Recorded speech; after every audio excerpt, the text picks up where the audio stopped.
Well, we love it when people of faith hold on to their values and take bold stances in public, even when it's against the popular opinion. Orlando Magic power forward Jonathan Isaac did just that in 2020 when he stood for our national anthem instead of kneeling in support of BLM.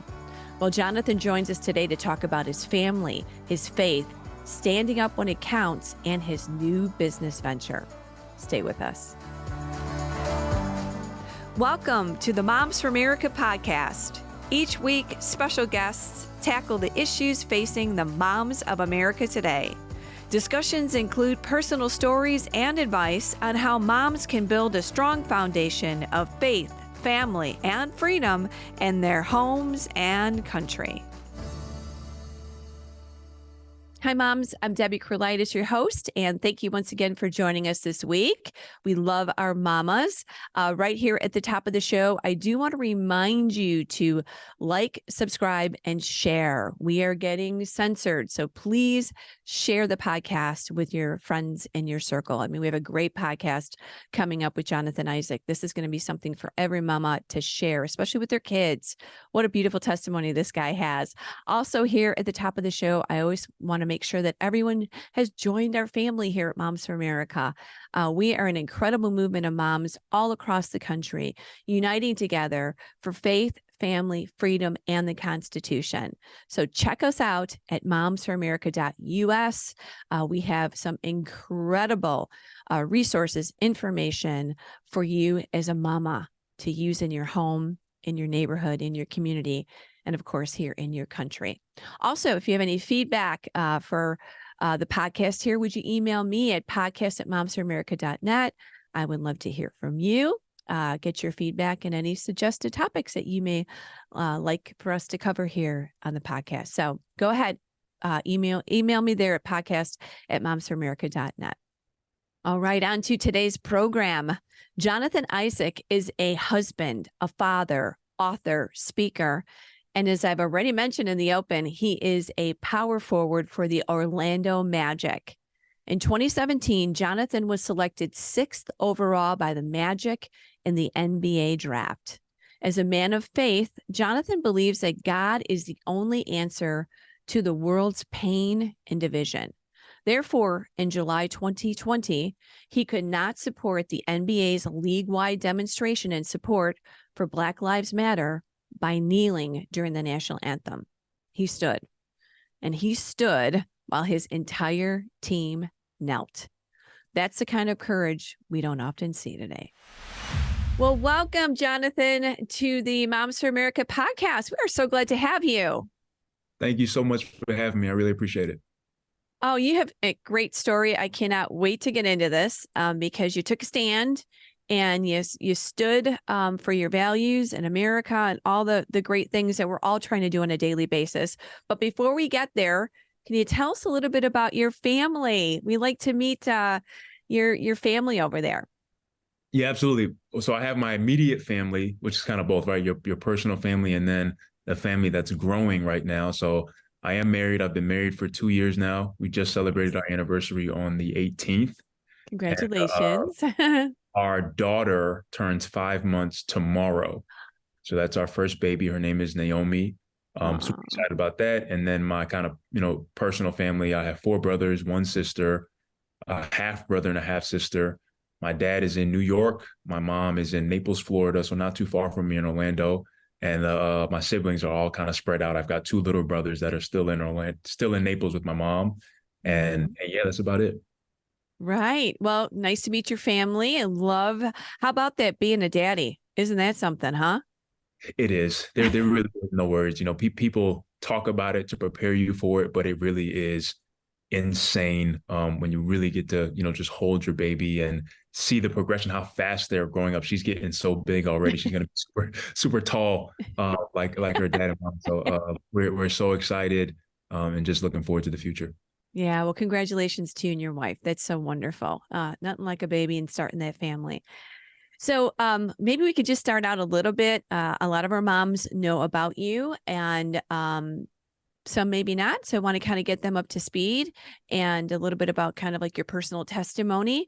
So a little bit of this starts. Well, obviously you've decided that you always wanted to play basketball. When did you know you wanted to be a basketball player? Did you ever think you'd be in the, playing in the big league here? So I never thought I'd really be in the NBA. Basketball for me was just something that I clung to once I started to find that it got me a lot of the things that I wanted, which is love, acceptance. Mhm. The girls wanted to be around me. The guys wanted to have me on their team. That was like my driving force for really diving into basketball. It was kind of this answer for a lot of the things that I was lacking in my own personal life and yearning for. And so I worked really hard. I became the number one player in the state of Florida coming out of high school, went to Florida State University and had my fair share of struggles. A lot of what we'll talk about, I don't know if you'll reference it, but is laid out in my book, why I stand. And we'll talk about the stand and all that stuff. But the journey of getting there was huge for me in terms of finding Christ in my personal life, and how using basketball, God, all this different stuff allowed me to be who I am today. And but basketball was always just something that I clung to, and then I got better and better at it the more than I poured into it. And then I looked up and I was being drafted to the NBA. Wow. And like you said, the journey is always like to get somewhere, and what God does in the journey and how he refines you and helps you mature. So I know you have this book out, and all the moms are going to want to get it for their sons and their family members. By the way, both my boys played basketball. They were never going to be in the NBA, but I loved the sport because it was just so entertaining. It was so easy and so fun to watch. And they always loved just that whole team, moments and the relationships that you build. So sports for kids is just so important. I'm sure you have a comment on that. Yeah, absolutely. I think sports is one of the greatest mirrors for life, just in terms of working with other people, developing your own identity and confidence, and just who you are. My pastor said this to me all throughout the book and just in my life. So it is in life, so is it on the court. Who you are as an individual, you take everywhere you go. You take it to your job, and you definitely take it into the court. So if you're insecure about yourself, if you're feeling certain things, it's gonna show up in what you do in every way that you do it. And so I just think that sports, like you said, all the team stuff, the camaraderie, the brotherhood, the sisterhood. If you're a female, it does mirror life, and working through challenges, working through defeat, working through winning. What does that look like? What does that do to your character? Is really important. Yeah. Well, let's talk about the moment when the NBA decided to visibly support BLM. They wanted to take a knee. All of a sudden, sports became political. Who would have thunk? Just crazy stuff was happening. It was tense time in our country. Can you kind of set the stage a little bit for what it was for you? In the NBA, being a professional, being faced with BLM and standing, not standing. What was the scene like? We only saw it on television, this playing out. Mm-hmm. Yeah, sports is becoming increasingly political, even today. But putting into words what that time was, oftentimes I just kind of think back to it, and it's like people don't understand how crazy it was in the moment of everything happening.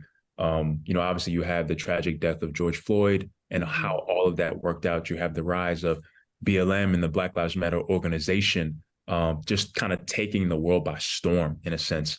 Corporations, teams, people are all kind of put on the fence to say, what do you believe? Do you believe that Black Lives Matter? And if you don't acquiesce in the proper way, then you are labeled as racist. If your company doesn't come out with a commercial, if you don't post a black square on your Instagram, if you don't do something to affirm this organization and this movement, then you are in essence evil.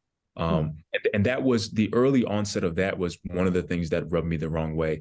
Again, it wasn't about believing or not believing that Black Lives Matter. It was about this being the only way for you to show you care. And even if you've shown that you've cared, you have to show that you care in this moment, in this way, or you're evil. And so we get into this NBA bubble, and I remember also never feeling comfortable being able to share my perspective on the situation. So at the end of the day, I'm a Christian. For me, that comes before my identity as an African American. And there were times where I was talking to people that were a part of this movement, and they would have what they had to say. This is what's going on. This is what we need. We need Black revolution. We need all these different things. And I would say, well, I believe that Jesus Christ is ultimately the answer for not just racism, but all the problems that we see. And it was like, man, this isn't the time for Jesus, right? Jesus isn't going to help us here. And for me, it was more so understanding that racism and all the things that plague our society are heart issues, and they don't get changed by organizations. They don't get changed by political movements. They get changed by individuals changing their perspective and their hearts. And so I remember my pastor at the time. He's a huge part of the book as well. He was preaching before we went into the bubble, and he was, there was the height of the riots and everything that was going on. And he talked about the moment that Jesus was getting captured by the Roman guard, and how Peter in his human flesh lunges forward and says, I'm going to protect you. This is what we're going to do. We're going to fight. And Jesus says, if you live by the sword, you will die by the sword. And for me, I internalized that to be, if you fight the same way we've always fought, we'll always get the same result. It'll always be Black versus white. If whenever something happens, it is hate for hate, evil for evil, lie for lie, anger for anger. And what I wanted to do, if given the opportunity to speak or have a moment, I would share what I thought was the answer, which was the love of Christ, and a different perspective as the answer. And so we get into the bubble, and we have this team meeting early on where the team officials come in and they say, hey, this is something for you guys to figure out, because a team had knelt for the national anthem the day before. And so it was kind of this falling domino effect. And so all the team officials leave the room, and it's just the players. And everybody's like, look, we don't have a choice. This is what it is. We're gonna kneel, and we're gonna get on with our lives. And one of my teammates turned towards me and says, well, Jonathan, what are you gonna do? And he asked me, because knowing that I'm a Christian, he may have thought that I would have a different perspective. And I said, fellas, I'm not gonna kneel, and I'm not wearing the t-shirt.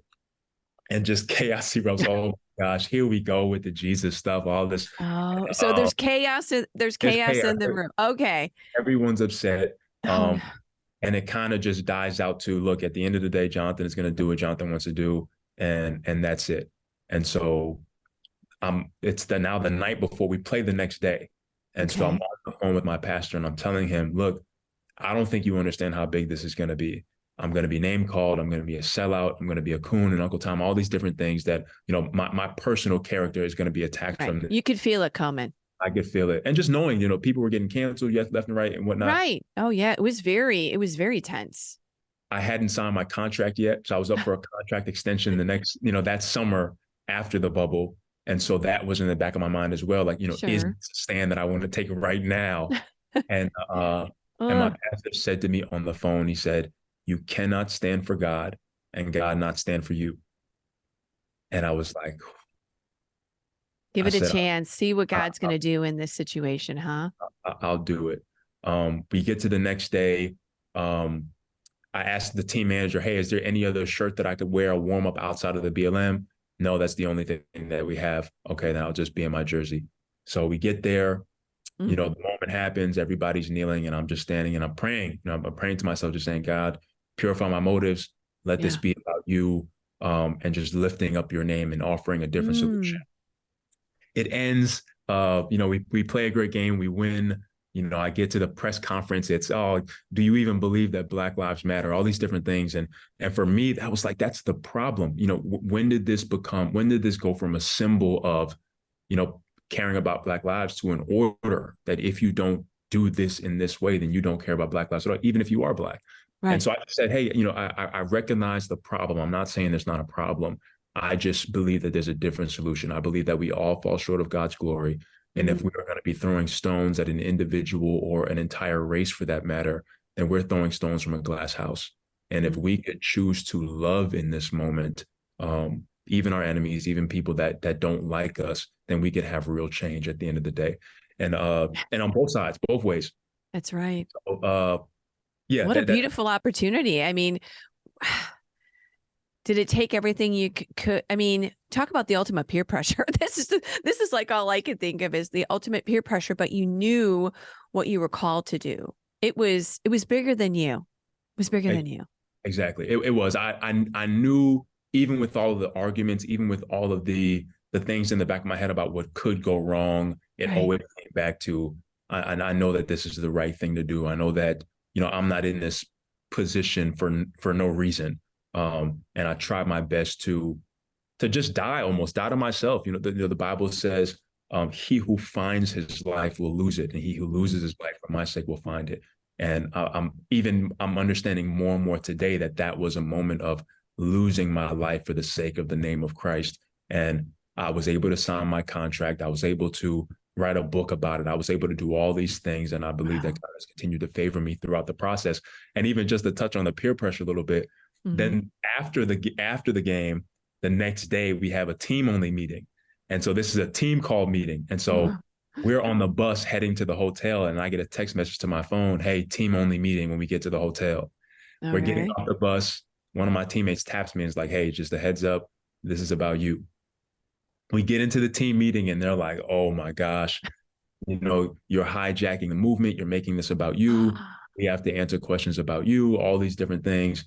Some of my teammates were like, look, we're not kneeling next to you standing. We'll wait in the locker room. And for me, it was, I understood the emotion of it all, right? Like I understand that, I had plenty of teammates that went to the protest. They were deeply moved and cared about what was going on. And I try my best to reiterate to them that it was just about having a different solution. I'm not saying that I don't see the problem. And I respect you for your solution. If you think that kneeling for the national anthem and wearing a Black Lives Matter t-shirt is the agent for change for better, then you do you. I don't believe so. And just give me the same respect in return. Did they? How did it end up? Obviously you worked through it. Obviously they, yes.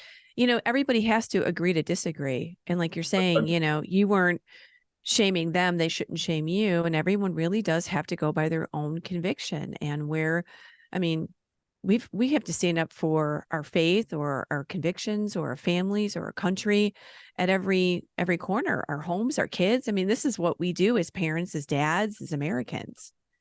Yeah, absolutely. And I think it was the timing, like as time can go on, people learned about some of the things that went awry with the Black Lives Matter organization and movement, the way they handled money, stuff like that. Emotion died down. And I remember having conversations with some of the same teammates that were in the thing, and they said, you know what, if it happened again, I would handle it differently. I understood that I was emotional, I was intensified during that time, and I wouldn't handle it the same way. And so I've been able to kind of reconcile some of those conversations and relationships.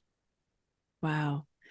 Amazing. Amazing. I think it's just a great lesson for all of us to follow God's path, God's journey, God's voice, God's conviction. Through this, you still have a great career and you're still playing ball. You got the contract. Thank goodness. Nobody, left you in the wind because you just didn't want to participate in some level of something. So thank God it all worked out. And now you've got a new business, a new venture, Unitus. And I just want our moms to know about this because it's faith, family, freedom. And tell us a little bit about this and this project and this line, I should say. How cool is that? Unitus. I love it. Yeah, thank you so much.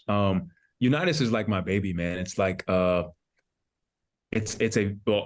paper, it's a values-based sports and apparel company. Sportswear, leisure wear, and the idea is to create this alternative to what's happening today. I don't necessarily even like to get into the nitty-gritty but we know what we see. Companies today are continuing to move away from godly values and principles and away from, in my opinion, constitutional values and principles. And I want to see my values represented in the marketplace the same way that many people do. And because we live in the great country of America, these companies are free to do so. And at the end of the day, we can complain about it, but if we aren't creating alternatives, then when it gets to the place of, look, if you don't believe this, then a third, you can't shop here, you can't eat this, you can't go here. If there aren't alternatives, then the only answer is going to be to conform. And what I want Unitus to be is a beacon of light as an alternative. It's not about hate. It's not about going against anybody. It's saying these are our values and we want to wear them proudly. We want to be encouraged by them. And we want to build a community of people who stand up for what they believe in love, right? Again, not about hate. And so we're working to build out this line of merchandise, apparel, clothing, shoes. The sneaker that I'm going to be wearing this upcoming season is called the Judah One by Unitus. And it's not on the website just yet, but we're working on getting it here. And, that's going to be for sale. And so that'll be our first shoe. We have leisure wear available right now. If you go to weareunitus, unitus.com, you can check out the leisure wear there. We're working on sportswear right now. Leisure wear is for both adults and kids. And so we're building, we're trying my best, I'm trying my best to kind of grow this thing out, to just be a one-stop shop for, values-based consumers. And I'm grateful for, all the people that have been a part of working on this. And I talked about my pastor too, about how he was so integral in me standing. He's also very integral in Unitus and with the name and everything. So I'll tell you what happened. Yeah, how'd you come up with that cool name? I mean, whoever came up with that in marketing, you were like, yes. So I was a Nike athlete back during COVID, back during when all these things were happening, and I got injured at the time, and I didn't re-sign with Nike. And I went to my pastor and said, "Hey, this is the situation," and he said, "You should create your own sneaker." And I'm like, I don't think you understand how difficult that is. It's not easy. And so I started to go down the line of, what would it look like? And, we were able to produce a sneaker, but it was more so for the mindset of just myself. Okay. And then it turned into, why not create something for everybody, that everybody can wear their values? My middle name is Judah. Lion is super important to me. So the shoe is lion inspired. It'll be the first NBA basketball shoe with a Bible verse visible on the outside of it.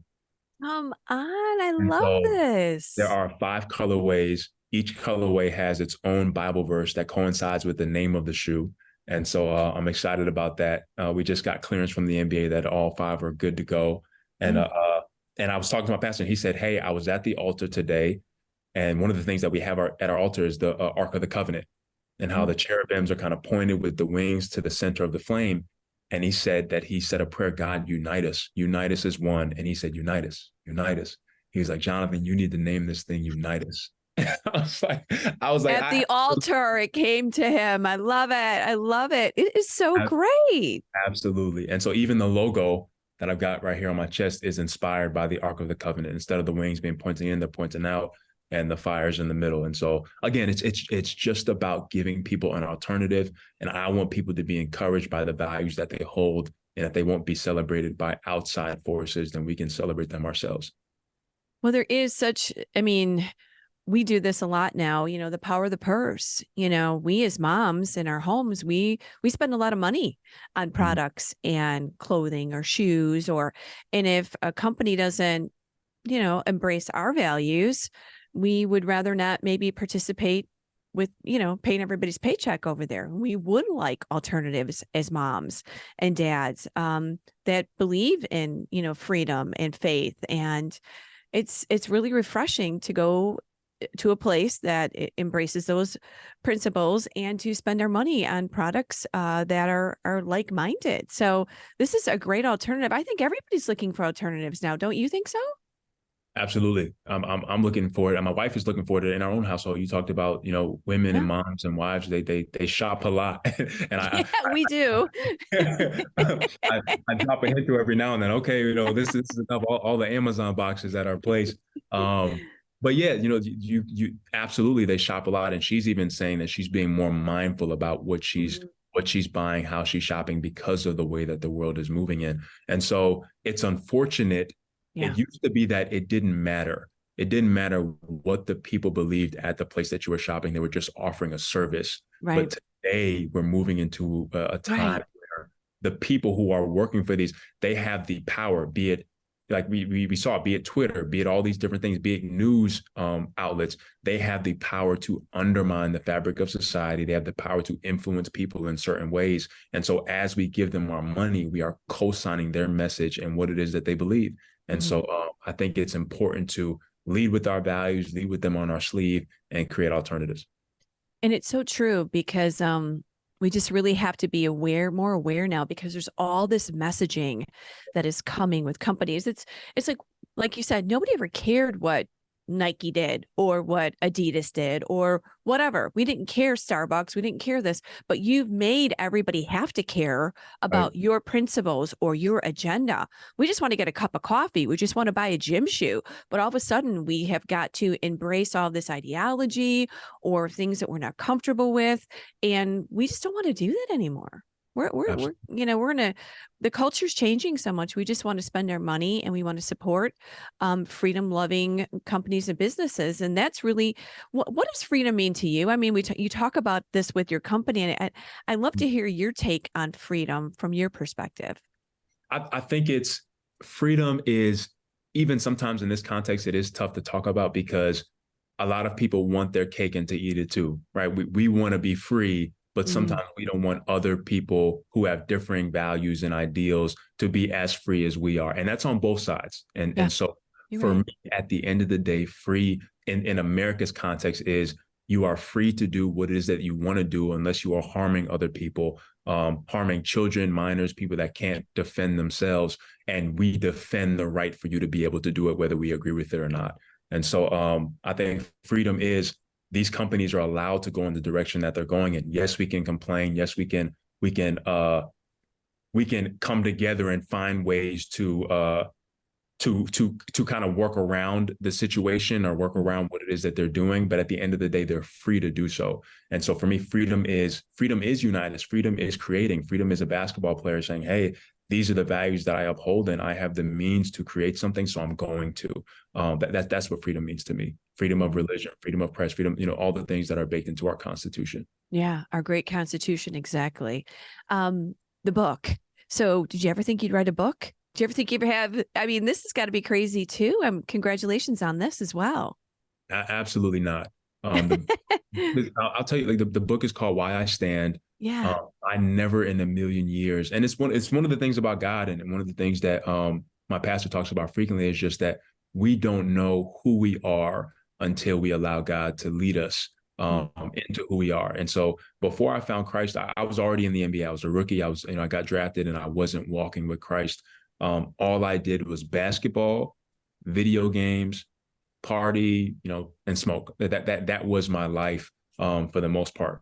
And so now that I've been walking with the Lord, it's like, you talk about an author, a business owner, all the things that I've been able to do, a speaker that I never in a million years felt equipped to do, wanted to do at all. I now feel is a part of my purpose and why I'm on this earth and why God delivered me and led me to where I am today and put the right people around me to create, who I am today. And so absolutely not. The book has been something that, I often go back to reviews and what people think about it for encouragement and for people to understand where it was coming from. My pastor, I came over to my house after I got injured.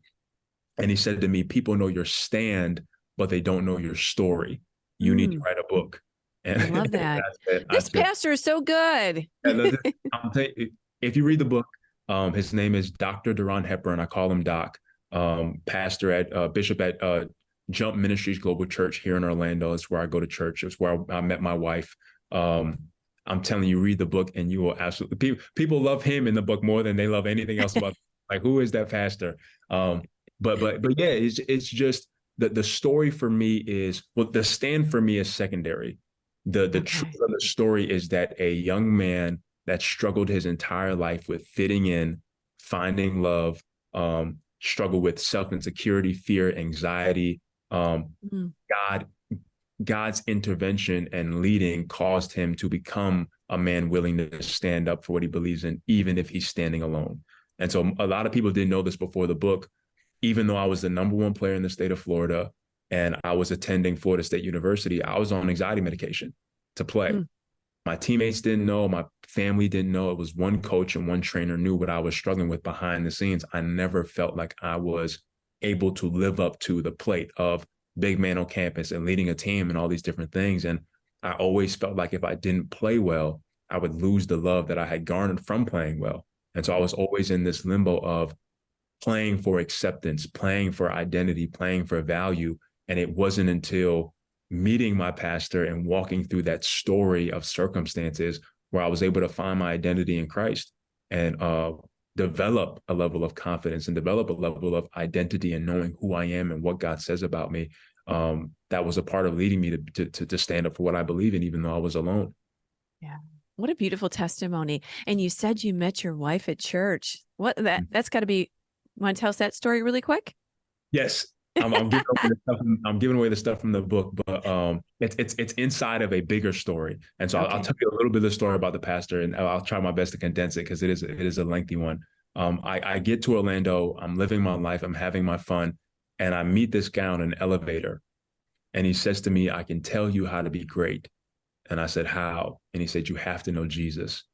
And I said, "Man, I'm a Christian. Like, I grew up in church. My mom and dad were kind of Holy Ghost rollers. We were in church all the time, but it was never something that I prescribed as a real reality. It was just tradition for me." And so I get to Orlando. This guy says to me, "I can tell you how to be great. You have to know Jesus." The season is starting. And so one of my teammates invite me to a chapel, and chapel service is 60 minutes before every game. You can go. I go. The chaplain says, Luke 6:46. This is what we're going to talk about. And that says, "Why do you call me Lord, Lord, and not do what I say?" And it was the first time that I ever heard that verse. And it hit me. And I was like, well, that sounds like me. If I'm in bad times, I had this playlist. I had dual playlists, a secular playlist and a Christian playlist. If I was playing well, I was listening to my secular playlist. If I started to play bad, I would switch up and go to my Christian playlist until I started to play well again.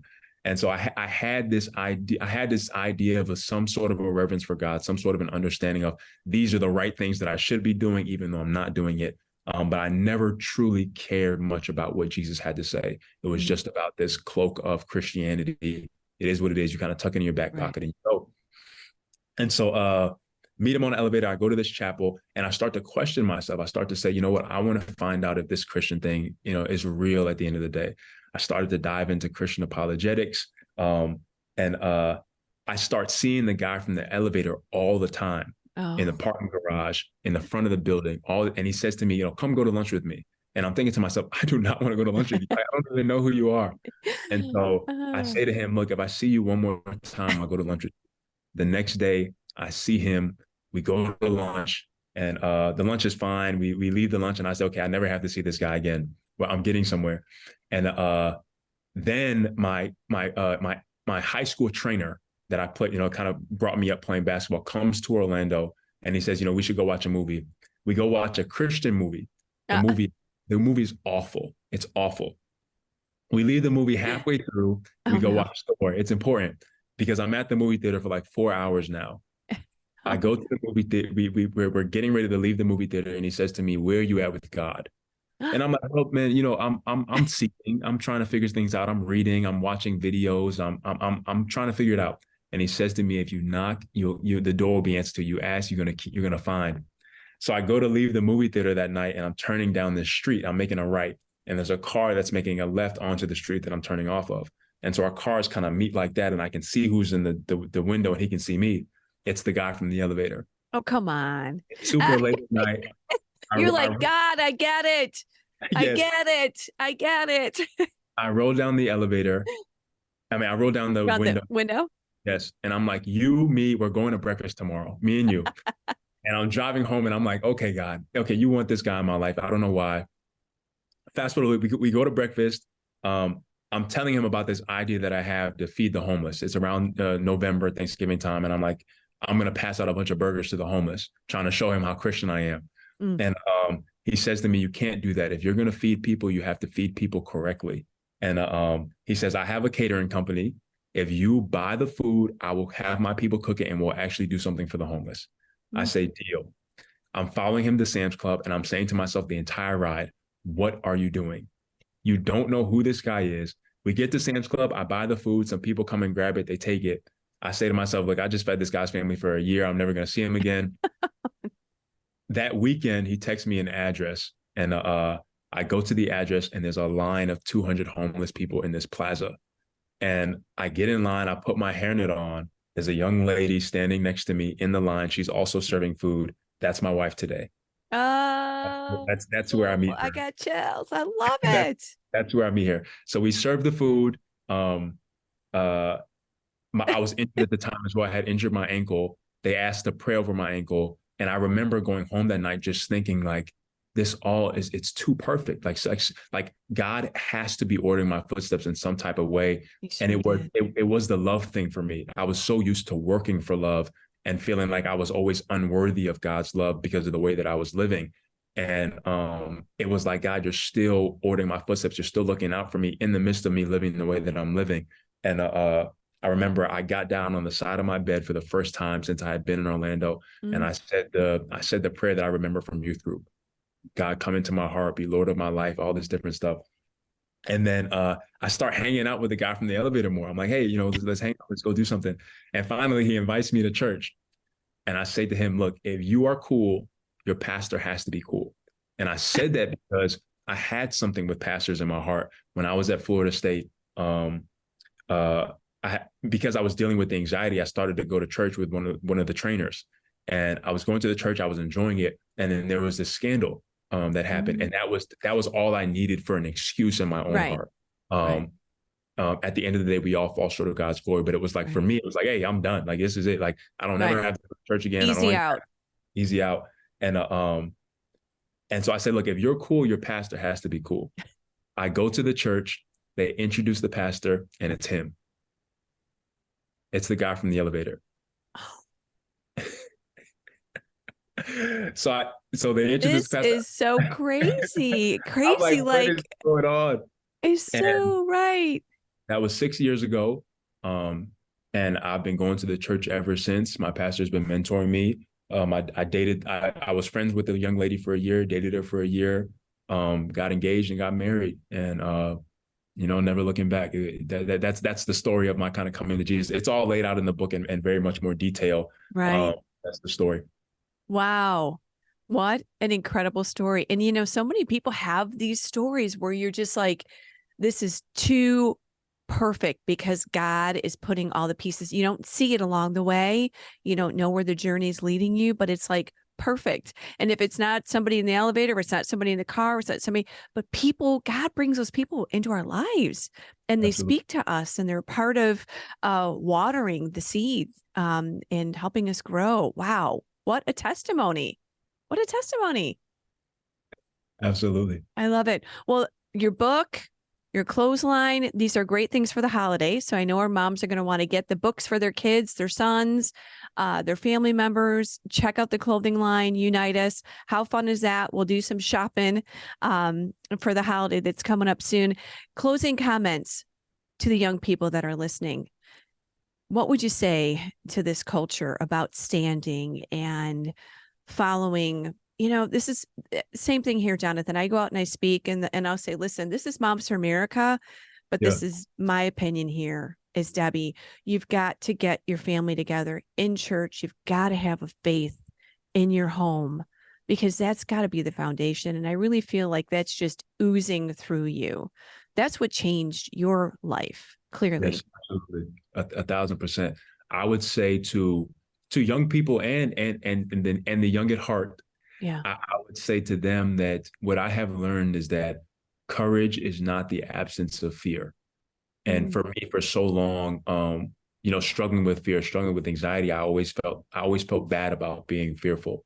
And I've learned that courage is not the absence of fear. Courage is in spite of the fear, you are leaning on something outside of yourself. For me, that's Christ, who has endowed me with the strength and the boldness to do what I'm doing. And the people around me, that my pastor, my wife, my church family, my immediate family, that have helped me become who I am today. And so I would say the necessity to stand is only becoming harder and harder to do, but only the more necessary. It's only becoming more necessary. The world continues to go in the direction that it's going. And so I would just encourage community. I would encourage you getting around people that are standing, to find encouragement and the strength to stand, because you're needed. And we all play a different role. If it's shopping at a place that stands up for these values, if it's being a part of a church that stands up for these values, you are playing an important role in fighting back and taking it by force. There's a verse that says, "The kingdom of heaven suffereth violence, but the violent take it by force." And there is this need to be aggressive in this time to say, we are standing in love. We're not hating anybody, but we need to stand up for our values or we will lose them. Right. I think even just for the young people to hear, one of the things that I struggled with when it came to God was I always felt like God was trying to take something away from me. He was taking away my fun. He was taking away hanging out, all these different things. But I have learned that God was never trying to take anything away from me. He was trying to get something to me.